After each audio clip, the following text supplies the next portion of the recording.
nous constatons que, sincèrement, depuis que le gouvernement est sorti, nous sommes en train de chercher des soutiens. C'est un peu difficile de les trouver. Pourquoi? Parce que, bon, je soutiens que parce que j'ai un proche au gouvernement, tout ça, non. Lorsqu'on est un patriote, lorsqu'on est nationaliste, tout ce qu'on voudrait voir dans l'action du gouvernement, c'est de travailler pour le bonheur du peuple congolais. Et la vie en elle-même continue. Et je peux vous dire qu'il y a des gens dans ces pays, pas ailleurs, dans ces pays qui n'ont pas besoin d'être ministres et qui vivent très bien. Il y a des gens dans ces pays qui n'ont pas besoin d'être ADG qui vivent très bien. Ils ont aussi se construire un petit monde. Et il y a des gens qui sont ministres ou qui sont ADG depuis des années aussi, qui peuvent aussi accepter à un certain moment de dire que voilà, la République ne nous appartient pas qu'à nous tout seuls.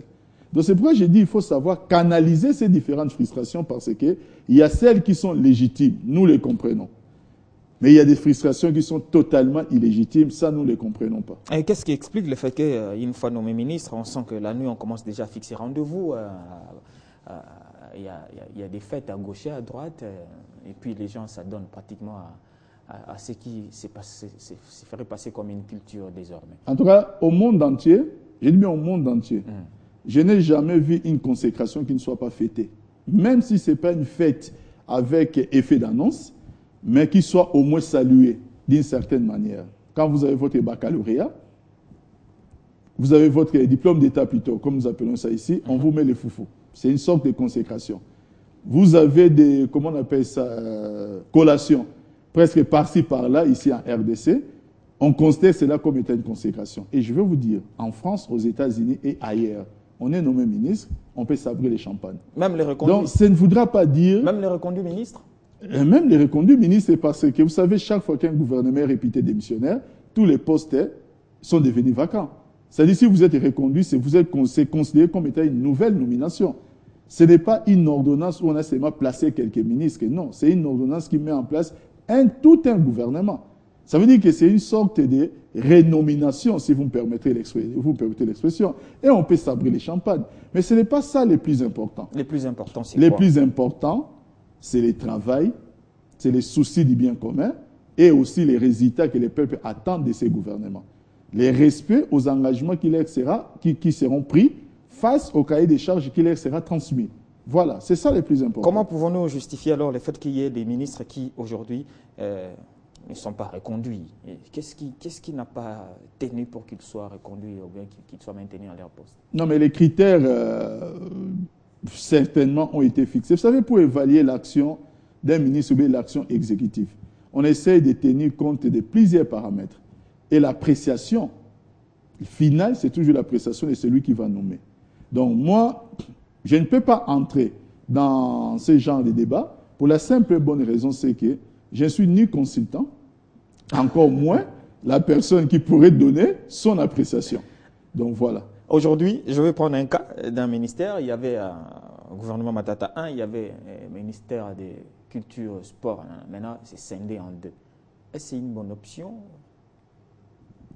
Moi, personnellement, je crois qu'on ne devrait même pas aussi mélanger ces deux ministères. Moi, je pense que c'est seulement un retour vers la norme. Je ne vois pas pourquoi les sports, qui est en elle-même, qui est en lui-même plutôt, un domaine de la vie de la nation, assez important parce qu'il faut envisager toute une politique et notre pays, visiblement, tout indique que nous avons un grand retard dans ces domaines. Et comment est-ce que la culture, qui dans notre pays devrait être une très grande industrie, jusqu'à ces jours, c'est une industrie qui est encore en perte de vitesse. Comment est-ce qu'on pouvait les mélanger? Pour moi, personnellement, je pense que c'est une erreur qui a été corrigée. Erreur corrigée. Voilà. À chacun des ministres aujourd'hui, reconduits ou ceux qui sont nommés, vous personnellement, vous leur accordez combien de temps pour leur voir passer pratiquement à l'action par rapport aux responsabilités et aux attentes au niveau de leur ministère? Vous savez, ailleurs, ils ont l'habitude de parler des 100 premiers jours du gouvernement, mais ça, c'est ailleurs. Avec les réalités qui sont aussi chez eux. Moi, ici, je ne parlais pas en termes de nombre de jours pour évaluer. Je parle en termes de philosophie de départ. Et philosophie de départ, on n'a pas besoin d'attendre si on a besoin de 10 jours. C'est-à-dire, un ministre qui se met en place, on saura déjà évaluer ce qui pourra être la fin de son ministère à partir de la structure et de la composition de son cabinet, à partir des premières décisions qu'il va prendre, de toute la direction qu'il va essayer de planter comme décor par rapport à toute son équipe, cela suffit pour que nous puissions déjà nous dire que voilà, au moins en connaissant les orientations, voilà ce que nous pouvons attendre de ces ministres. Parce que s'il faut parler maintenant en termes de 100 jours ou même de 200 jours, ça sera compliqué par rapport à nos propres réalités. Mais qu'ils puissent au moins nous aider nos intelligences à savoir où est-ce qu'ils ont pris leur ministère, où est-ce qu'ils veulent nous mener. Maintenant, nous saurons, notre rôle ne sera pas d'être là comme des chefs coutumiers, aller taper sur les doigts pour dire que vous ne faites pas bien ce que vous faites. Notre rôle sera maintenant de les accompagner dans leurs différentes actions. Nous pourrions, quelquefois, même passer à la télévision, dire que voilà, là, nous pensons que vous nous avez dit que vous allez faire ceci, vous prenez une mauvaise direction. Le Parlement aussi sera dans son rôle. C'est un rôle que nous devons nous attribuer tous au niveau de la structure nationale.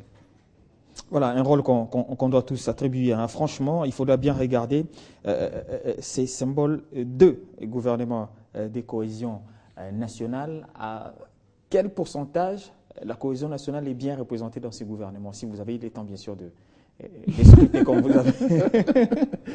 Non, attendez. Moi, je pense que c'est un gouvernement qui fait suite à plusieurs tractations. À plusieurs tractations où il fallait savoir combien de postes attribués à l'opposition, combien de postes à la société civile. Bon, on parlait des 10%, société civile, on parlait des...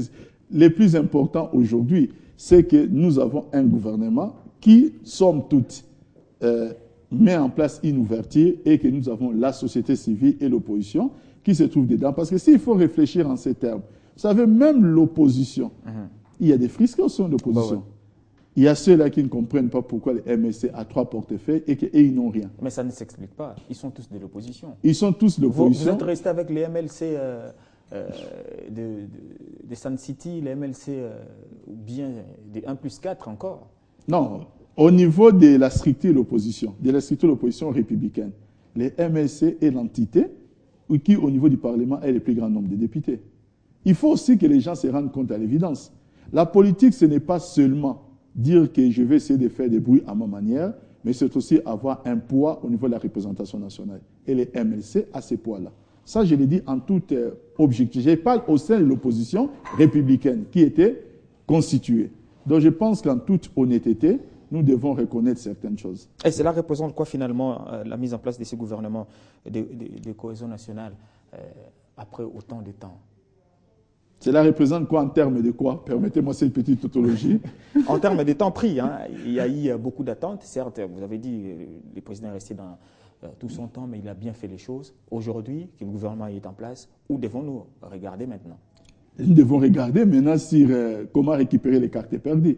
Comment récupérer peut-être certains temps. Parce que c'est la cohésion nationale maintenant qui doit être la philosophie essentielle de ces gouvernements. Moi, je pense que c'est un gouvernement qui va entrer en 2015. 2015 sera l'année de toutes les agitations politiques. Alors, ce gouvernement devait travailler pour la cohésion entre les peuples congolais. Ça, c'est vraiment la première mission que je pense que nous devons nous attendre. Quand vous parlez de l'agitation politique, vous faites allusion à quoi exactement?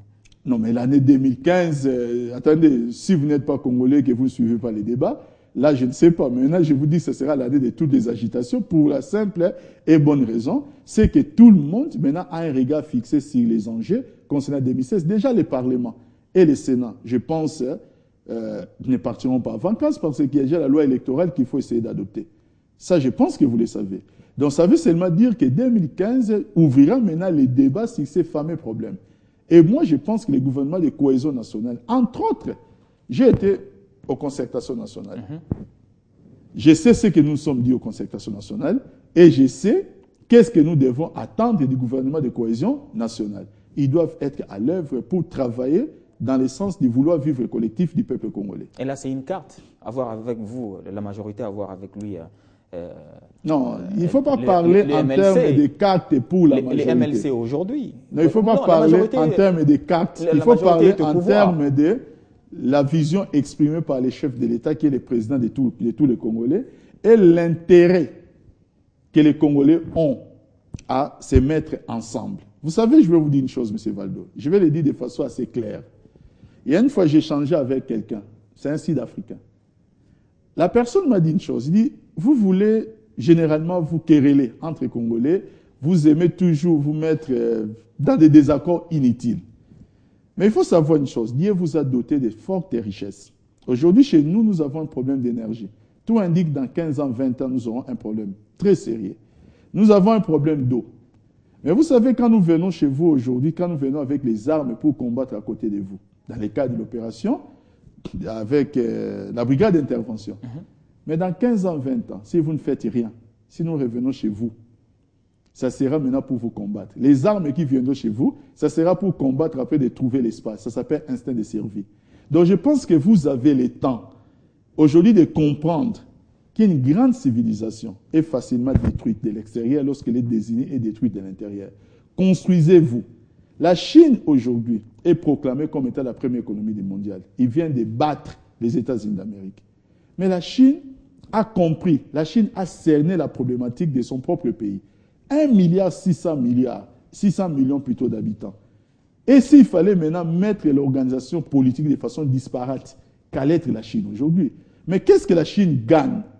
La Chine gagne à travers tous les résultats que nous voyons. Première puissance économique mondiale, la Chine gagne aujourd'hui parce que c'est la première réserve monétaire du monde. Première ceci, première cela. Mais vous savez pourquoi? Moi, je suis parti en Chine dans le cadre de la formation initiée par mon parti pour les PPRD, pour former les dirigeants du parti au niveau de la base. Vous savez ce que j'ai appris? Que le Parti communiste chinois n'est pas un parti unique, comme je le croyais avant. Je croyais que c'était un parti sur des partis États. Non. À côté du Parti communiste chinois, il y a 8 autres partis politiques. Mais ils travaillent par consensus. Ils vivent la cohésion. Nous, Congolais, si nous pensons que la cohésion nationale n'est qu'un vain mot, dans 15 ans, 20 ans, nous serons encore en vie. Que Dieu nous prête vie, nous parlerons avec nos enfants qui risqueraient de nous fouetter. Alors, pour que nos enfants ne nous fouettent pas dans 15-20 ans, qu'est-ce qu'il faut? Aujourd'hui, travaillons pour la cohésion entre Congolais. Et là, j'ai un message même particulier à l'actuel ministre, vice-ministre des Congolais et de l'étranger. Je dois l'appeler aujourd'hui Excellence maintenant Atou, son Excellence Atou Boyamba. Hein? Quelqu'un que je salue au passage, que je connais bien. Je voulais seulement qu'il sache que la cohésion nationale qui va se constituer au sein de la diaspora, ça va se faire au milieu des insultes et des menaces. Il faut qu'il soit fair play. En tant que ministre, la première chose que ces gens-là, qu'on appelle combattants, vont faire, c'est l'insulter. Mais dans les insultes et dans les menaces, nous avons toujours aussi gardé un cadre permanent de dialogue avec eux. C'est un peu ça l'esprit de la cohésion nationale. Donc, qu'ils sachent avoir un dépassement parce qu'il va vivre cela. Voilà. C'est inéluctable, malheureusement. Certes, vous avez tiré en longueur les explications. J'aimerais bien qu'on rentre là où nous en étions. D'où est partie ces explications? Est-ce que la majorité a pris avec les MLC pour les enjeux de 2015? Mais ce n'est pas un débauchage.